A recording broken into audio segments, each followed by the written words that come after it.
Well, hello, hello. You need to unmute. Uh, Hello, everyone. Technology, don't you love it? Yes, especially when you're going live, right? Yeah, yeah, Yes. absolutely. Well, welcome to episode 17, The Social Brain. So, for those of you that don't remember, hello, I'm Leanne. And I'm Jason, and this is Let's Talk. Yes. So, this is a space where no topic is off limits. We'll cover things from well-being to resilience, leadership, money, relationships, mindset, and so much more. And here at Let's Talk, we bring different perspectives, real stories, and honest conversations because the things we don't talk about really are the things that matter most in life. Yeah.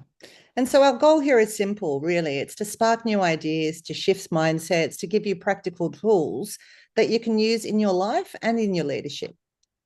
So, whether you're tuning in today for inspiration, some growth, or just a fresh perspective, let's talk. Let's talk. Let's talk. So, welcome to the neuroscience of being a human. So far in this series, we've explored how the brain shapes behavior, how emotions influence performance, and how habits rewire our future. Today, we're going somewhere even deeper into something that underpins all of it: connection. This episode, like Leanne said, is the social brain wired for connection because connection, trust, and belonging aren't just luxuries, they are actually biological needs. Yes, that they are. And we often talk about independence as a strength, but biologically, it may not necessarily be the case because independence is not how we survived as a species. Humans evolved in tribes, in connection. That was based on our survival. If we were isolated on the savannah way back when, we were most certainly eaten by a saber-toothed tiger. So the brain developed socially in order for us to be able to facilitate this community, this kind of connection that's required for us to survive. And you might have heard me say before, we don't have fangs, we don't have claws, we don't run as fast as a cheetah. So our survival really does depend on the connections that we have around us, on the social constructs that we need. And it is so super important because oftentimes when we're under pressure or under stress, connection is one of the things that we kind of let go of first. It's like, I don't have time to go and see my friends or my family. Yet it's in those moments that we actually need it more. Now, one of the things that has developed over time is what we call mirror neurons.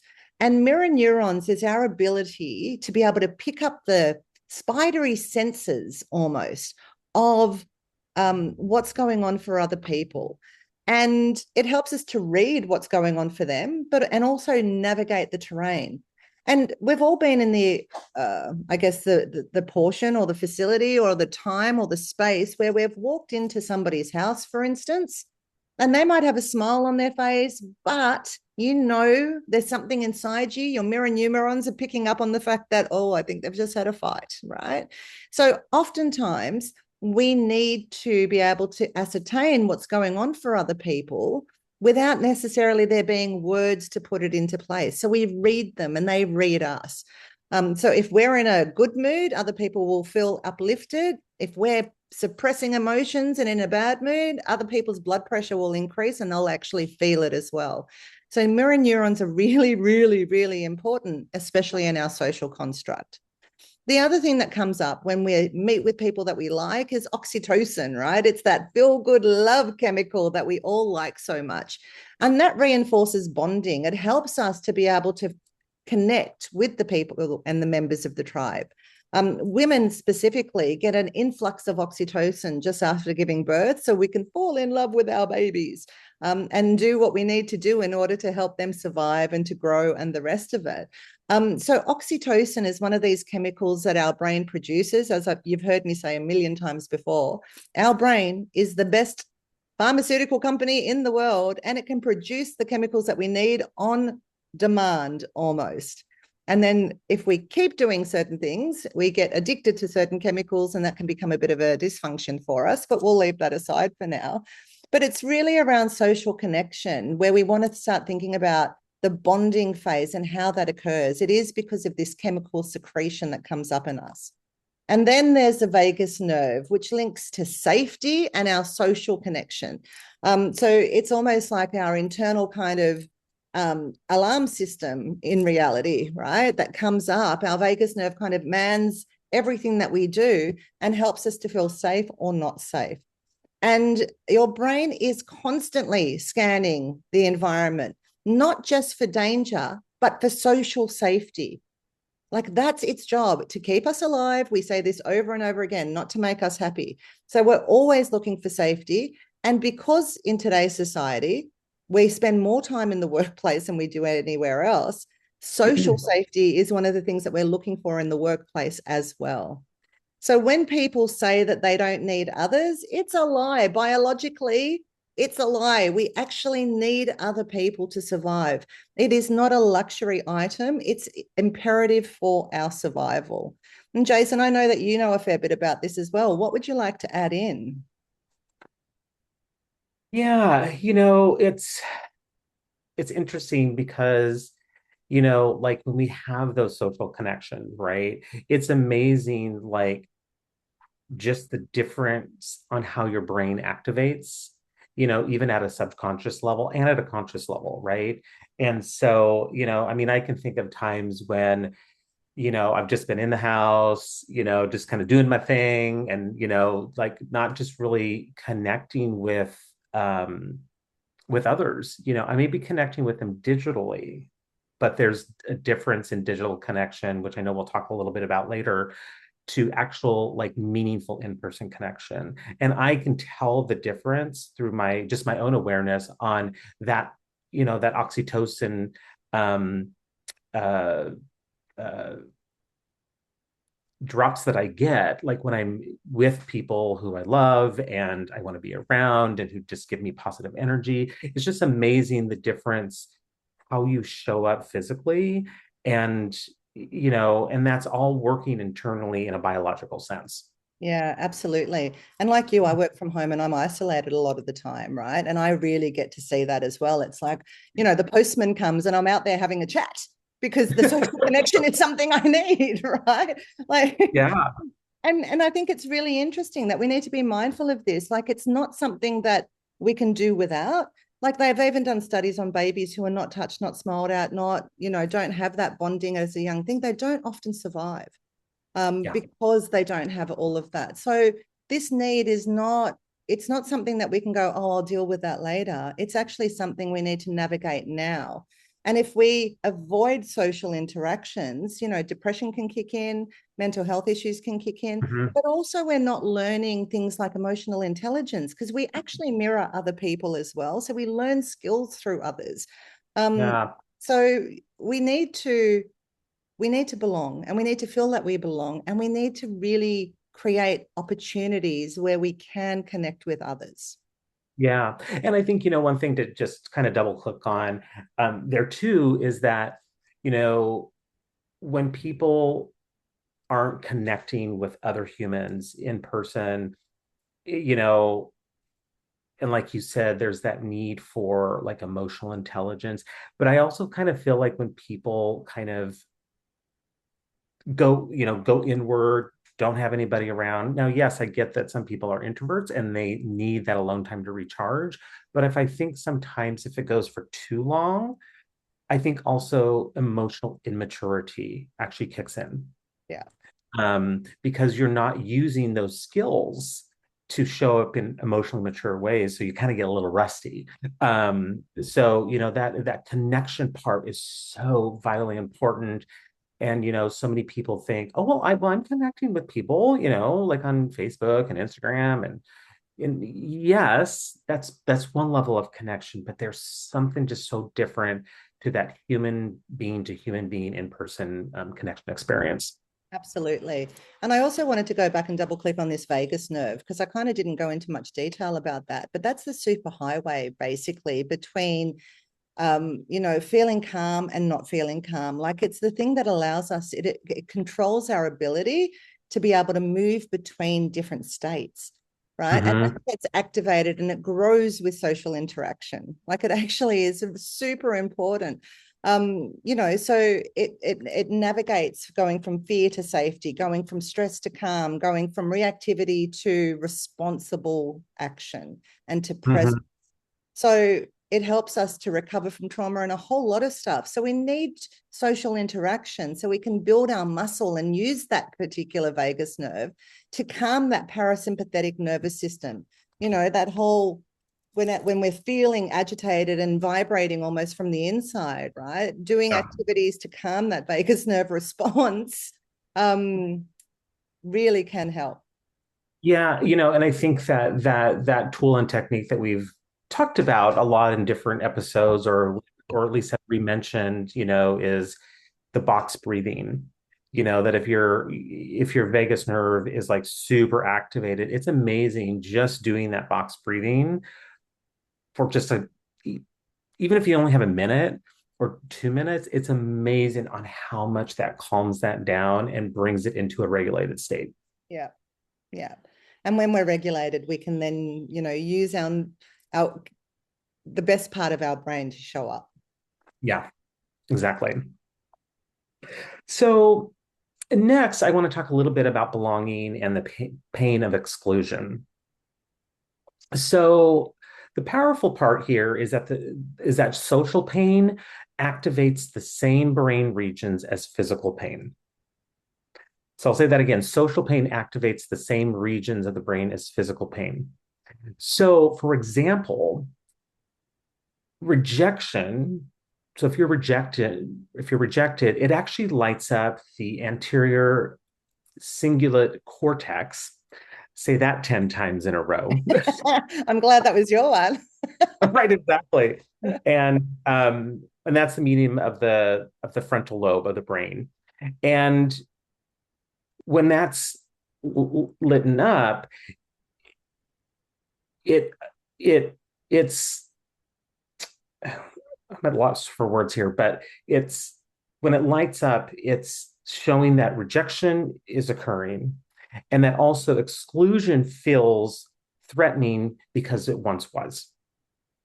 Right. So if you're rejected or if you've been excluded and you have a current event of feeling excluded, it's, that pain is going to come back. Yeah. And like I said, it lights up that same area of the brain when you also, as physical pain, like when you fall down and you hurt your knee or you hurt your ankle or your foot, it's that same region. So because I think a lot of times people think that different regions of the brain are actually lit up or reacted or activated with physical pain versus social pain, but it's not. Is there anything you'd like to add in there, Leeanne? The one thing that research kind of shows also about this is that although the same region lights up with physical pain versus social pain, physical pain lasts longer and feels stronger. So, and to give you an example, if you fell over and your skirt went over your head and you embarrassed yourself in front of people, for me, which has happened, I might remember the pain of my knee for a short period of time, but the embarrassment stays with me for a very long period of time, right? Like it can stay with us forever. And so, although it's the same brain regions, it feels like it lasts longer because of the social connection and because of other people's judgment upon us and a whole range of other things that happen.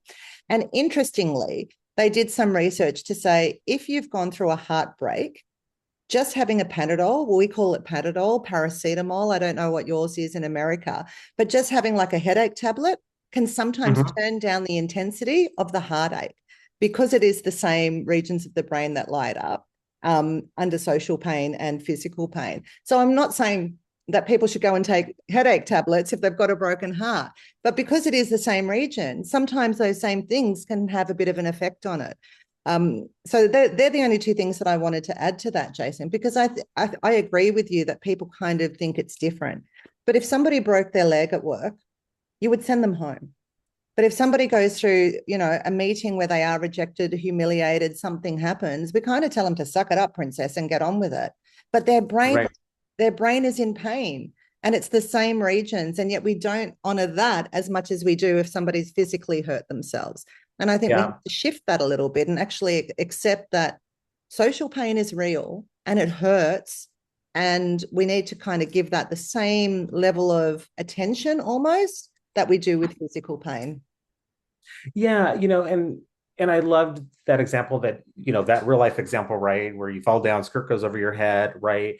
It's like, yeah, that physical pain you will remember for just a bit, but it's like what people talk about in the long term over a longer period of time is that embarrassment and that not only, like you said, judgment from others, but self-judgment. Yeah, it's mostly internal. It's an inside job. Yeah. Yeah.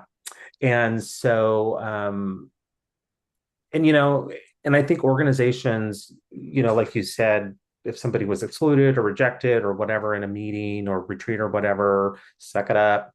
It's like I think organizations can learn that it's like to pause. You may not send the person home, but what's a better way to acknowledge it? What's a better way to, bring that person back to a regulated state? Versus like, you know, suck it up, Nancy. We got to go to the next meeting, got to do this, got to da da da. And, it's like, deal with your heartache at home. But Yeah, it's like, no, I think leaders and I think emotionally intelligent and emotionally mature leaders are actually going to be able to recognize those instances. And whether that's bringing the person aside and bringing them to more of an emotional regulated state, I think that will help that social pain more in the moment and will probably have a more positive effect in the long term. absolutely. Absolutely. And all of us, I was running a webinar or a session today, and one of the things that came up is that we might not have had the exact experience as somebody else, but to have empathy means that we've felt that pain. And all of us Mm-hmm. can relate to feeling rejected or humiliated, or, we've all had an experience of that in our lives. And that's the connection piece. Like, I might not have experienced what you've experienced. I might not have had that same thing happen to me, but that feeling underneath it, I felt that. And so Yeah. to be able to sit there as an emotionally intelligent leader and go, yeah, that's yuck, right? I get that. It feels really awful. That can shift somebody's state in such a quick period of time because they feel seen, heard, and valued, which then brings them back up into that social connection piece as opposed to the rejection piece. Yeah. Yeah. And so, belonging, you know, at the heart of it isn't emotional fragility, it's actually neurological design. And and I think as we get more emotionally intelligent leaders and humans out in the world, they're going to be able to recognize that better and have that empathy, et cetera, to know what the other person is feeling. And we did talk a little, and some examples of this, right, are like workplace exclusion, which we just talked about. Relationship breakdown, like how you just said, like when someone has a broken heart, right? Um, and with social media and being in the digital world these days, there's so much comparison. um, and and it's known that these social media companies actually design social media to be like crack or cocaine, just to because you get that high addictive rate, and then there's all this comparison going on, with like all these like workout videos or, being a better speaker or this, that, the next thing. And it's just people can get into that very lonely state and that very um, self doubt state as they're scrolling and comparing. And, especially if they're at a hard part of their life or, or if they're having financial difficulty or whatever, just that scrolling just is like, it can be a very, very harmful thing if it is not in moderation. Yeah. And just if I can just double click on that one, because I think it's so important. Like, I have younger kids, right? Or, Mhm. they're now 20 and or 18 and 14, I should say. and that comparison to social media things is a real issue for them. Like you've got these young people who are comparing their ordinary life to somebody's highlight reel that's probably fictitious and AI generated anyway to some degree, right? So we're kind of comparing ourselves to things that aren't even like, and even before social media, it used to be, the Cosmopolitan magazines or the Dolly magazines and the airbrushing of models and stuff like that. Like this whole comparison thing is really detrimental to us. Like we've got to accept who we are as we are and learn to love who we are, rather than compare to others, because we're not getting their whole complete picture either.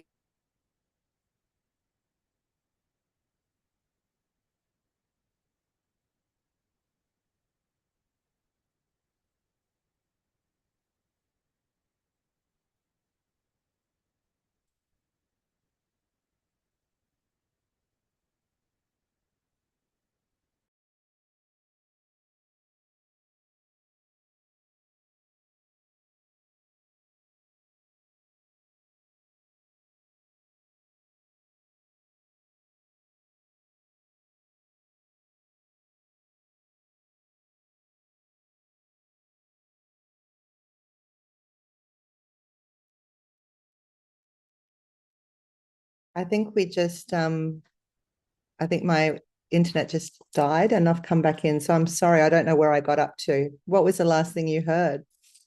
So you were talking about social media comparison, Mm.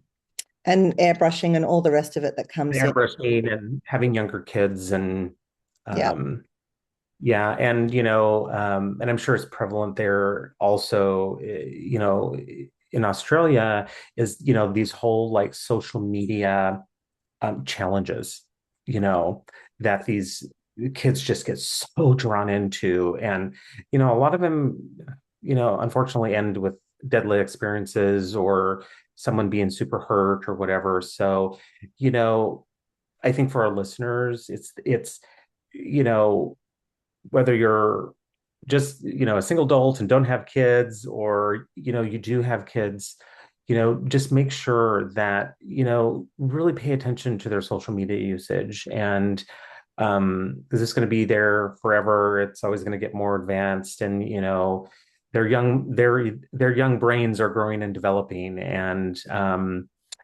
so a lot of social pain can be caused, for this generation of individuals. So that's And my output to people who have younger minds at home. yeah. And I actually think COVID didn't help the cause because No. COVID isolated us so much that we all of a sudden we turned to our socials in order to have that connection piece. And it was the only way we could connect for a long period of time. But when COVID's kind of dissipated, that connection to that social media did not, right? So, and I think we all fell into that trap of needing that social connection because we couldn't physically connect.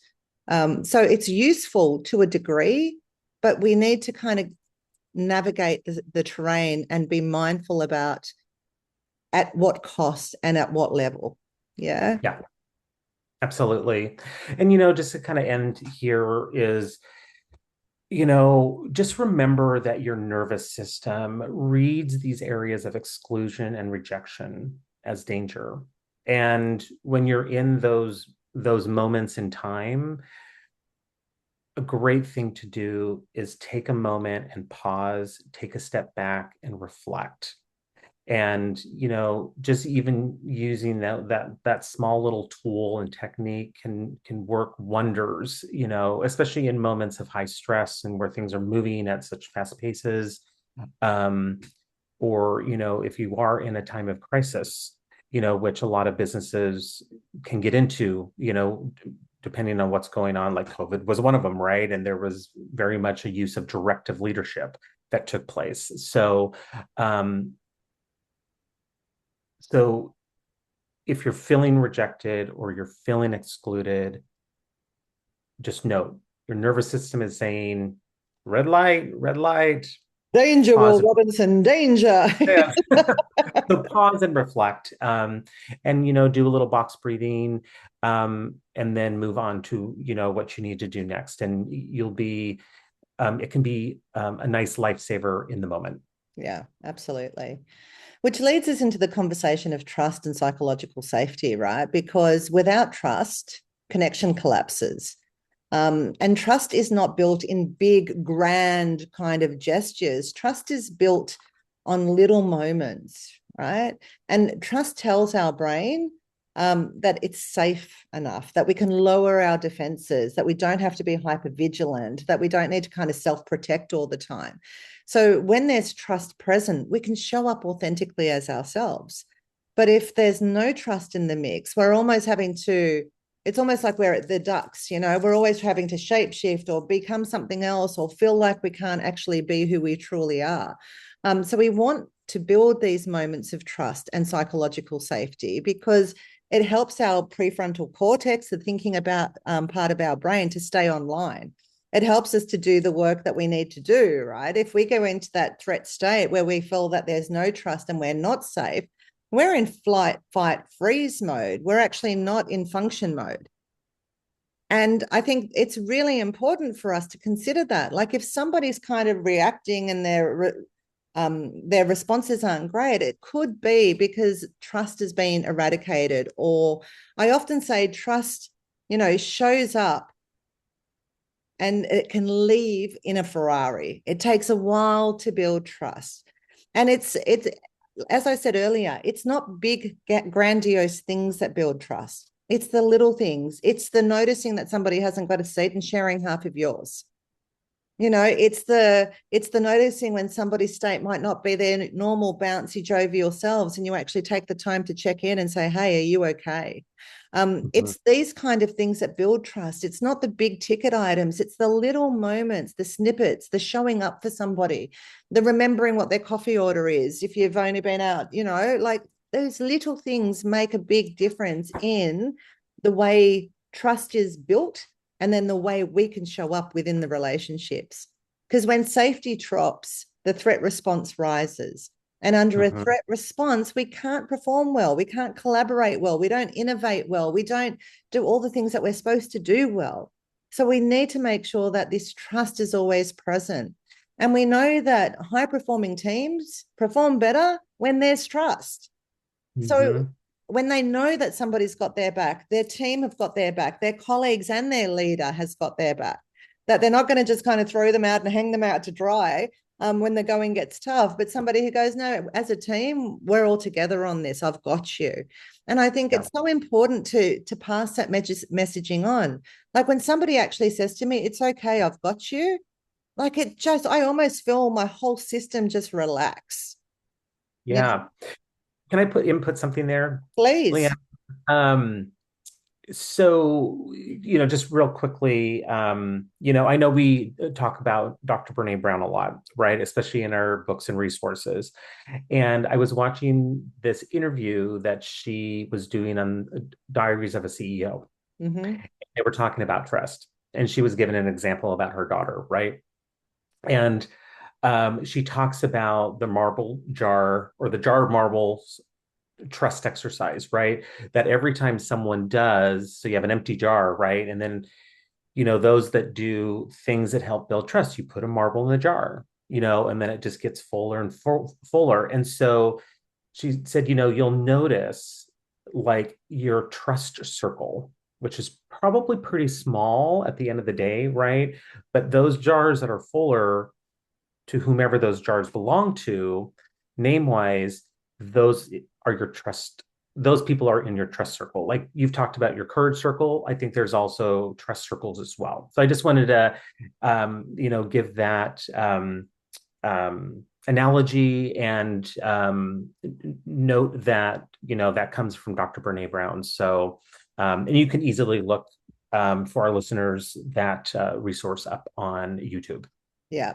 She talks a lot about trust, actually, trust and vulnerability. It's the predominant conversation that Dr. Brené Brown has and lectures on because it's so fundamental to our ability to be able to thrive. not just survive, but thrive. Because we want to thrive. We want to know that we're part of something, that we're protected and that we're safe. And without trust, we can't show up as well as we would like to because we're in self-protection mode. And Yep. and everybody's in that self-protection mode, right? If trust is eradicated, especially from organizations, like you can sense it when you walk in, like everybody's kind of just out for themselves, protecting themselves, making sure that they're okay without real thought about others. Whereas you can walk into other organizations or even families and homes where trust is present and you can just feel it. It's like you can feel it in the air, right? There's something really interesting when there's a lot of trust around, especially with groups of people, because they're just freer. They're able to be more authentic, more genuine, more vulnerable, like all the things that we need to be and do. So to build trust, it isn't a luxury. It's a neurological necessity for us to be able to perform at our absolute best, because a Mhm. team that's under threat can't innovate or collaborate. And we're paid to innovate and collaborate. Like that's what our roles generally do. So we need, like, really. So if Yeah, absolutely. so if you're a leader, you need to lead by example and set the emotional tone of the organization.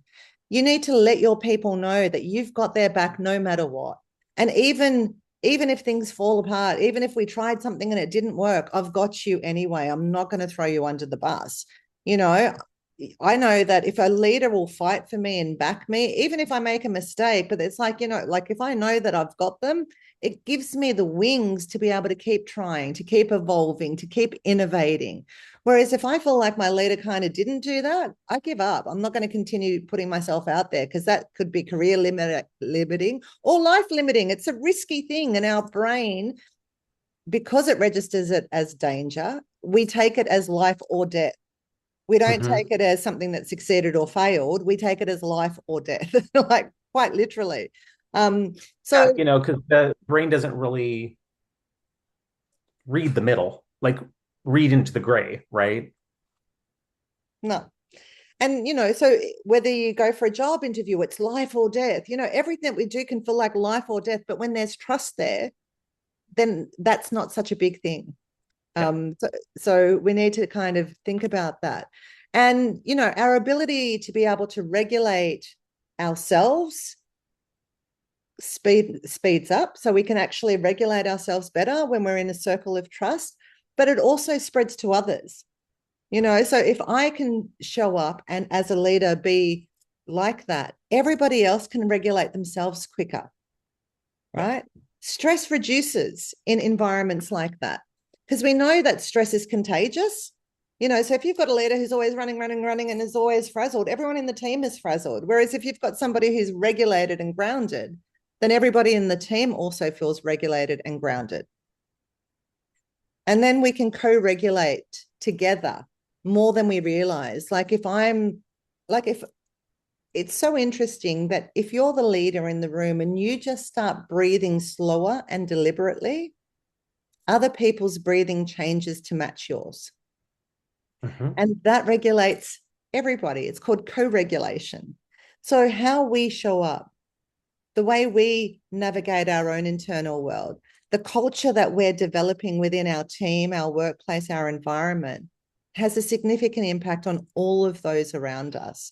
And co-regulation is a really interesting thing because we can upregulate or downregulate people. We can send Mhm. them into a stress state or we can send them into a calm, peaceful state. So who we are and how we show up has to be really considered as leaders, really considered. We've got to consider the way we do that.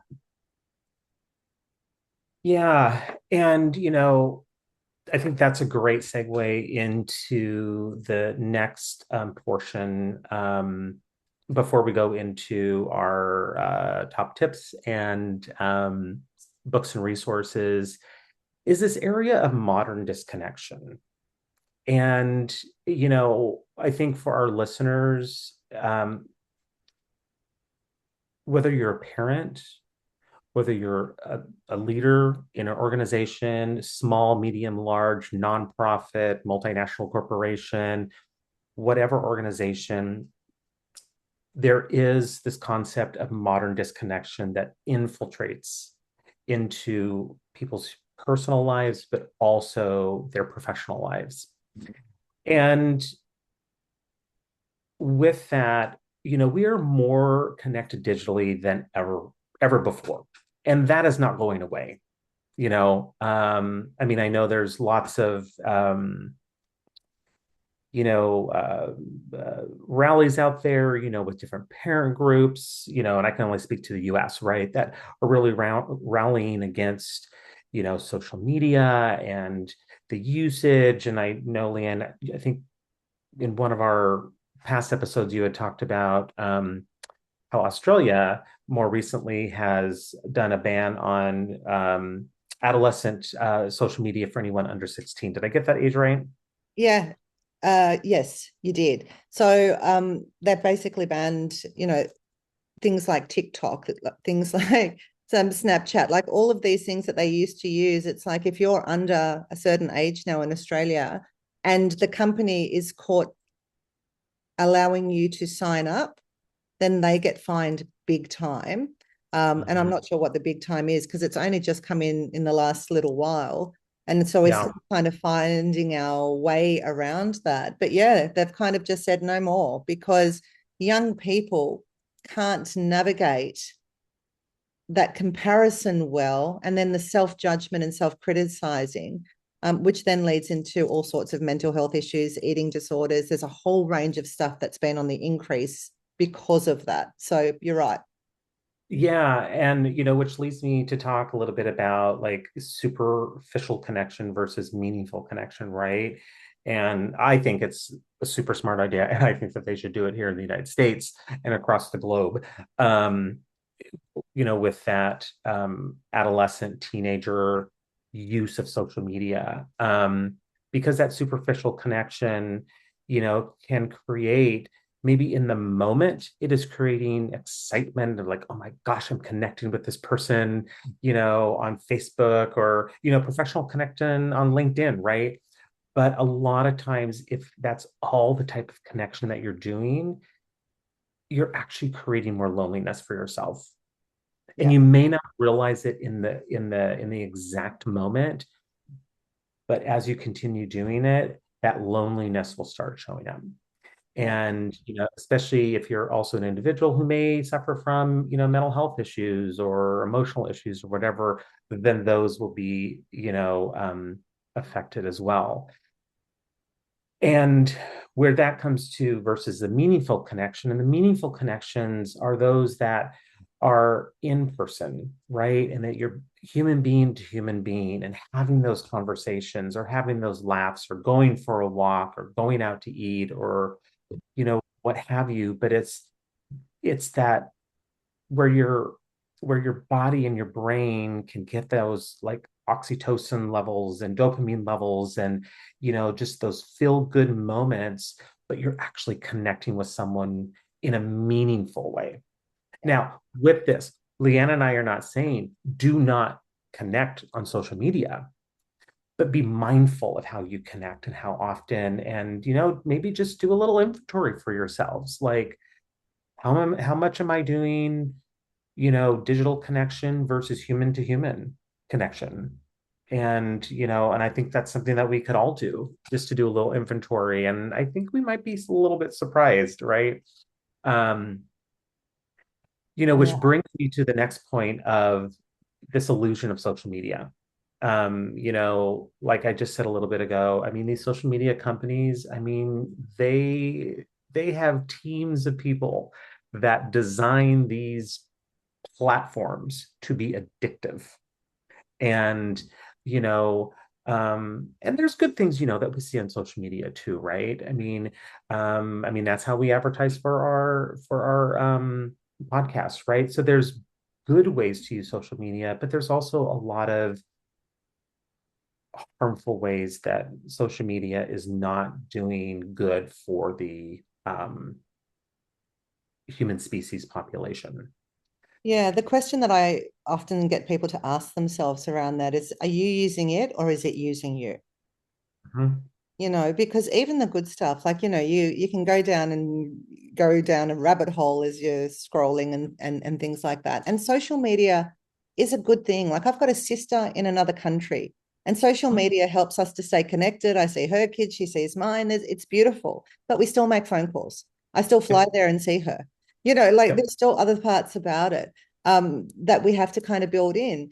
And this loneliness epidemic is a real thing. So again, mental health issues, there's so many things that we're navigating post COVID because of the loneliness epidemic that came out through that.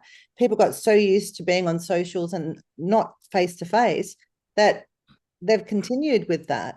And the mental health issues, the systems that we've got in place are struggling to navigate all of that now, um, Yeah. because of that lack of social interaction. And something that you said, Jason, I think it's so important. There's nothing better than kind of eyeball to eyeball, human to Yeah. human, like one human being fully experiencing another human being in front of us, as opposed to through screens and the rest of it. Like, it makes a big difference. And I believe that you can build connections on social media by all means. I mean, look at what we do. We've got a great connection and we're on social, and we're on technology. But in reality, physical connection where we can actually touch, feel, smell, hug, whatever the case may be, actually witness the other person is so much better. So the illusion of social media is that we're connected and I've had 300 likes, but how many people are actually checking in on you actually? How many people are noticing when your mood is high or your mood is low? Um, Yeah. those sorts of things are where the illusion needs to the facade needs to fall away. Yeah, absolutely. And and it concerns me, right, with the younger generation, because especially post pandemic, getting out and about. And, when I say younger generation, I'm even talking about just young adults too, like, individuals in their like early 20s to like mid 20s, right? And just seeing the difference on how they interact maybe in social settings. Um, it's just like they're still on their phones, and it's just like, you know, knock knock, you are with humans. Yeah. Like, look up a moment, and and the medical field too also is going to say, there's going to be a whole slew of different medical problems that are going to be arising from digital technology, social media, and all that. And, which brings me to say that if for our listeners, if you haven't checked out in our well-being series, episode 11, it was our digital and technological well-being episode. So we gave some really good, helpful tips and tricks to make it an asset in your life and not a trap in your life. Yeah. And it's interesting that you say that about the physical things that are happening. Like, I know that young people, very young people, are getting RSI, like repetitive strain disorder, in their hands from doing this. Whereas that was generally something that older people got when they worked on production lines and were doing the same Yeah. thing, typing and, and posture issues because they're sitting like this all the time instead of actually sitting up straight. So, yeah, it'll be interesting to see what the fallout of all of this is in due course. Yeah, because even like when I go to my chiropractor's office, and they have like the screen to say, we treat these conditions, and one of them is tech neck. Yeah. I mean, 10 years ago, who heard of tech neck, right? Um, so yeah, so I guess what we're saying in this modern disconnection is be mindful, use your awareness, use your emotional intelligence, whether it's for you yourself, or you're leading a team, or you're parenting kids. You know, yes, use it, and also make space for human connection, um, and just even getting outside too. And, like, even if you take your team to do a little half day retreat and you do it in the park, or, you do it outside, you get some fresh air and nature and all that kind of stuff. It's amazing on how much all that contributes to being, wired for connection, and really bringing forth this this social brain, but in the positive aspect, versus on the other side of the teeter totter. Yeah. Um, is there anything else you'd like to put in there, Leanne? Yeah, just the other thing that I think in this section that I think we need to be mindful about, because we're talking about loneliness also in this, right? Mm-hmm. Is that we can often wear I'm independent as a badge of honor, but it's actually armor to self-protect, Mm-hmm. right? So it's actually something that we do to keep us safe and away from other people. But if we do that, the implications of loneliness on our physical health, things like inflammation increases, stress hormones increase, even our risk of mortality increases if we're overly lonely. So we really want to make sure that we're not doing this to ourselves, right? That we're actually connecting and reducing the risks associated with chronic loneliness, because people won't say, I'm lonely. Very rarely will they actually say that. There's all these other terms. I'm stressed, I'm overwhelmed, I'm all, there's all of these other terms. There might be, feeling angry, feeling other things, but they don't often actually go deep enough to go, actually, I'm lonely. And Yeah. so for ourselves, being open and really truthful and honest about that, but also checking in on others that, are around you, because we don't talk about it. It's one of those things that we think independence is good, loneliness is weak. But it's not like that at all. Loneliness is actually, if we are lonely, it's fundamentally impacting our health systems, ourselves, and our society. Yeah. Yeah, and it brings me to think about, just some people that I know in my own life, right, who are more introverts. And, and sometimes, on the dial, right, whether you dial it up in some brightness or you dial it down, like sometimes introverts can dial up their introvertness too much, and they inadvertently become more lonely, so they're not just using that time away to refuel, recalibrate, but if they're overdoing it, they're actually integrating more loneliness into their lives. And like you said, most will never admit it. Yeah. um, but they'll give, for people who they trust, they'll give subtle cues Yeah. that I've noticed. So, so if you are one of those people who has friends who kind of are more in this introvert space, pay attention to that too. Because if you're a natural extrovert, you can be helpful to those individuals to make sure to say, hey, you may not use the language dial down your brightness on the introvertness and let's get out and do stuff, but you can be kind of a check-in point, for those individuals to make sure that they don't revert to that deep lonely state. And I've seen the health issues that you were talking about, Leanne.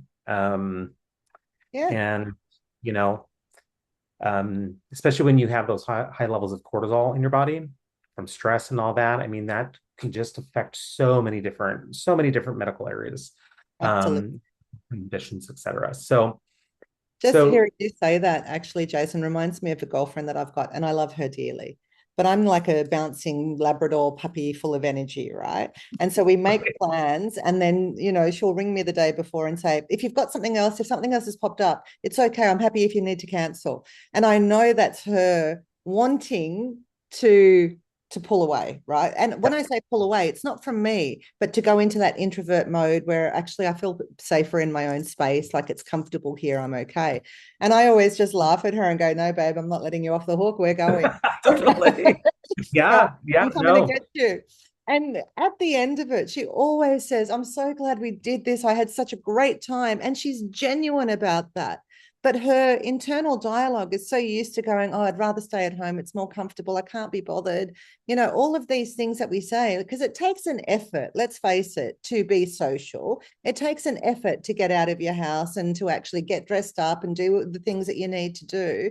And most of us kind of go, oh, that's just too hard. I'd rather stay home.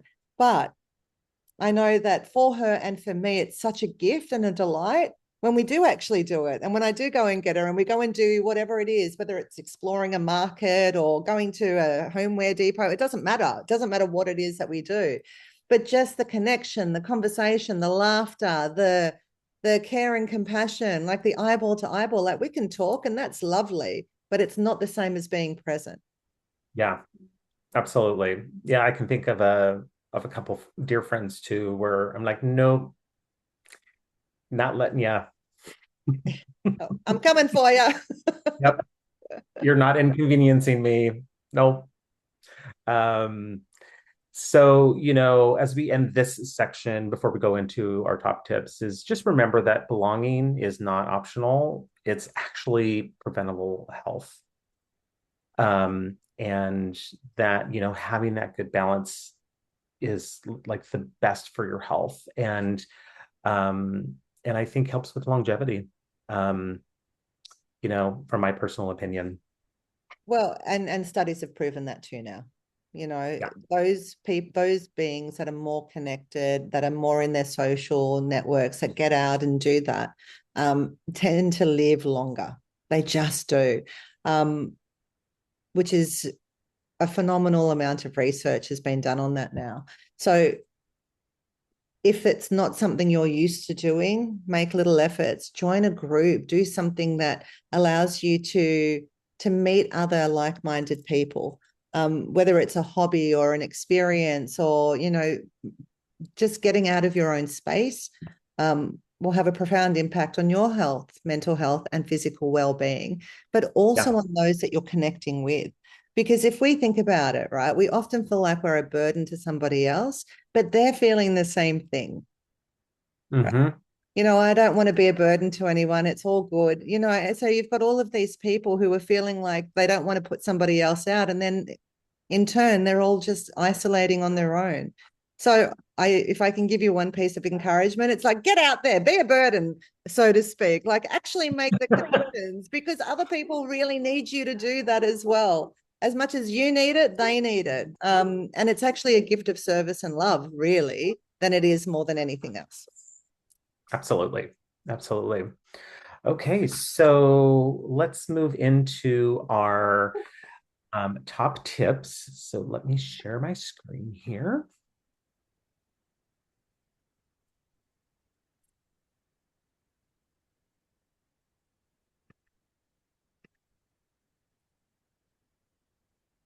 Okay,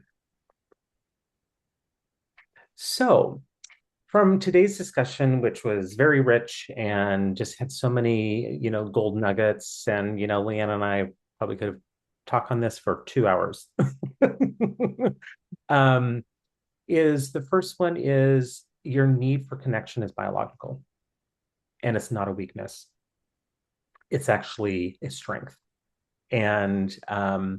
And from what we were just talking about, um, it's that it's that best medicine that you can give yourself, is connection, and just being with other humans and feeling good and enjoying life, and whatever activity you're doing, whether if you're just sitting having coffee, you don't have to, it doesn't have to be big and bolsterous. It can even be just the small moments, right? Absolute. Yeah. And secondly, our second tip is belonging regulates the nervous system. And it really helps to regulate that vagus nerve area that Leanne was talking about earlier in the episode. And it just brings so much alive and goodness to the body. And third tip is trust creates performance, innovation, and well-being. And I'll just put in another, plug here for our first series episodes, 1 through 12, our well-being series.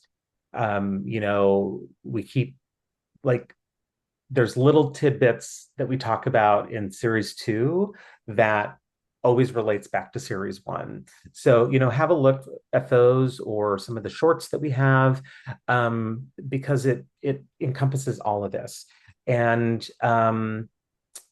just remember that, trust is, if you remember that Dr. Brené Brown analogy, and have your trust circle and have your jars with marbles that you put in, and you're going to know who your trust circle is. Because some people don't know who their trust circle is because they haven't taken the time to really do that work, and be aware about it. So those are our top tips And for, if I can just add to that, Jason, yeah, trust is built in the little things, not the big things. yep, I just wanted to double click on that because I think sometimes we think we have to do mammoth things in order to build trust. And in reality, it's in the little things that we do. mhm. So it doesn't have to be onerous. It just needs to be thoughtful. And Yeah. yeah, that's part of the key there.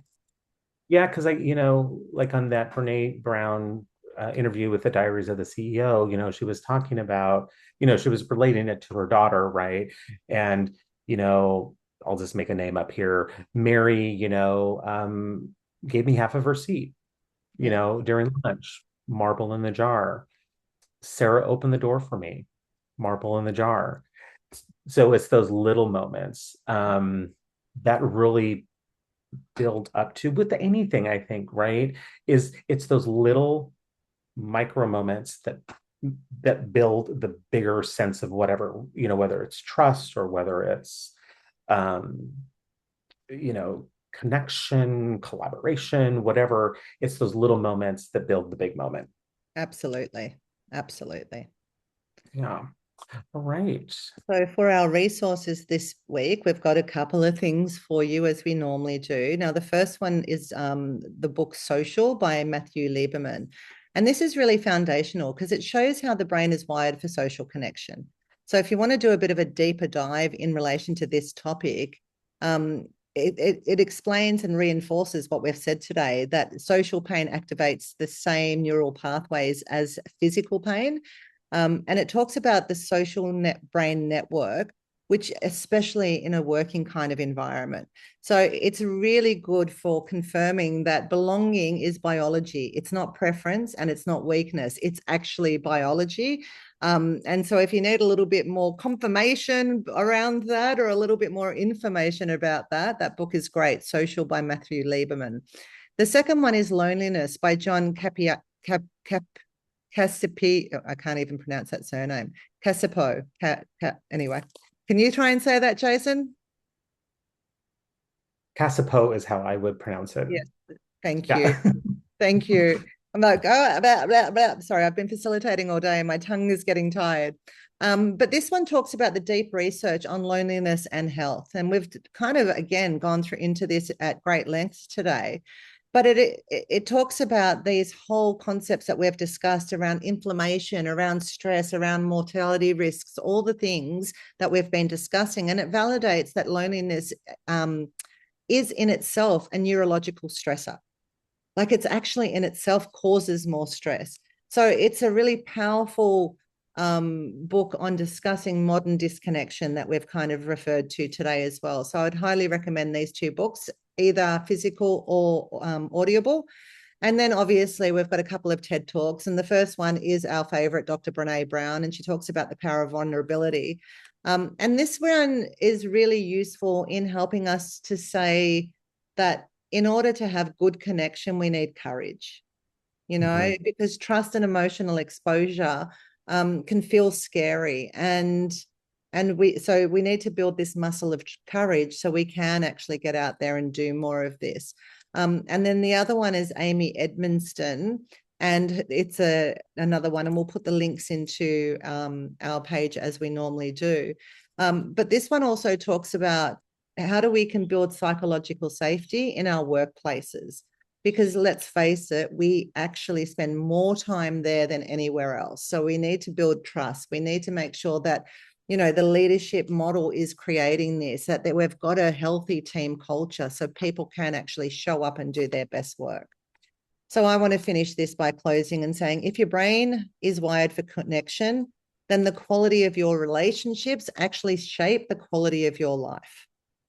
And I don't think we think about that, but it's so true. The quality of the relationships really do shape the quality of our life because connection is vital for our survival. Absolutely. Absolutely. All right. And can't believe we're already at episode 18 next week. We're just moving right along here at Let's Talk. And but episode 18 is going to be on decision making and bias. Think beyond your default. So it's going to be next Wednesday, March 4th, Pacific Standard Time, LA at 2:30 p.m. and Thursday, March 5th, Sydney at 9:30 a.m. Australia Standard Time. So we're super excited for this conversation and digging into decision making and bias and just all the tentacles that come from that. And so it's going to be a rich discussion, and Leanne and I are super excited. Yeah. So until then, make sure you reach out to somebody this week, right? Your brain needs it, and so does theirs. Absolutely. And this is the rest of our episodes, 18 through 21. So we're super excited as you join us. And, even if you can only listen to tidbits of our podcasts, and then get back to them. But we're really excited for all those who tune in every week live, and those who tune in when they have moments in their day to listen.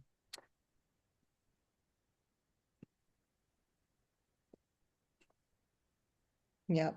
So thank you, everybody, for joining us again today on this particular conversation around the social brain and the importance of connection for our survival and evolution.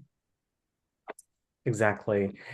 And as always, thanks for joining us for today's conversation on the social brain, wired for connection, and hope that you got some great gold nuggets from it, and that you can bring into your life and into your community. Yeah.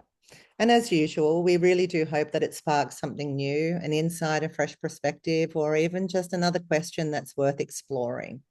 Or even pop somebody into your mind that you haven't seen for a while and are considering now reaching out to. Exactly. And as always, our mission here, Let's Talk, is simple. It's to have the conversations that matter and to remind you that you don't have to figure out this complex thing called life on your own, because we are here to have the conversations beside you and to, give you some wisdom and neuroscience and, real life stories from Leanne and I's lives that we have lived, and you know and just some tools and tips for your toolkit. Absolutely. So if you enjoyed today's conversation, share it with a friend, like, subscribe, do all the things, and keep the conversation going with us. Because when we talk, We really talk. and anything is possible. So let's talk Real conversations. with limitless possibilities. Thanks, everyone. Thanks, everyone.